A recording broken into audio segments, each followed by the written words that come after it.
Okay, so we're going to look at the pen tool in Illustrator. The first thing you want to do is find an object under File, Place that you'd like to trace.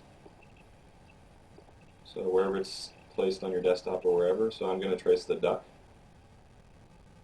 If you click on it, it's got the blue box around it. It's selected. You want to lock this selection first by going to Object, Lock, Selection. Now you can move it, or you can't move it. It's not going anywhere. If you look in the toolbar over here, we want to take the pen tool. So that's the pen tool right here. If you look in the bottom right corner, some of these have triangles. That means there's objects below them. If you click and hold, you can actually tear off this menu. So this is the main pen tool option right here. It's going to create a path. So the first option is to click, and that sets an anchor point. Now any point you select here along the outside will create a path. So I'm going to select there. If you click and hold, now you can drag and get handlebars that will allow you to curve the object around it, curve the line around the object you're tracing. So I'm going to let go, and that leaves a point there. You can see there's a fill on it. We'll fix that in just a second. I'll click down here and drag a little bit to make it fit. So look in my color palette over here. I've got a white fill on it. If I select right here, that means no fill. And now all I have is a black stroke, and I can see what I'm doing. So now I need to click back on this path so that I can continue along. And I'll set my next point right there. Now I want to go to the tail, so if I click right here, you'll see the line right there. No matter what I do, right down here is following those handlebars, no matter what I do. So what I need to do is click Apple Z or Command Z to undo.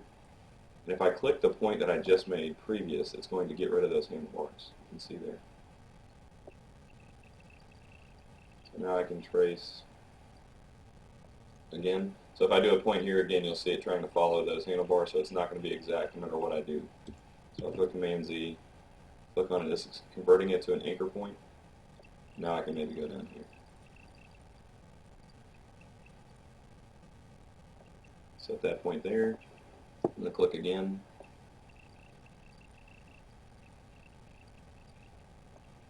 I'm just following this outline all the way around. So I'll click up to right here maybe. On a curved object, the less points the better. Maybe I'll go about right here. And then here. So I'm going to click on that point to get rid of the handlebars. And if you hover over the anchor point, you're going to see a little transparent circle to the right of the pen tool icon. That means you're about to close out the path. So now, once I set it, my path is now closed. I've traced the object. So I need to go get the black selection tool here. If I hover over the line, I'll get a little black box to the right of the arrow. That means I can actually click on it and drag this away. So in my color palette, I can choose anything. If I wanted it to be a green duck, as long as it's selected, it'll choose it. So I've got it selected. I can actually use the eyedropper tool as well to change the color. If I wanted anything inside of this image here, so if I wanted it to be red, I can just click right there in the red. Or if I wanted it to be the traditional yellow over rubber duck, I set it, and that's the pen tool.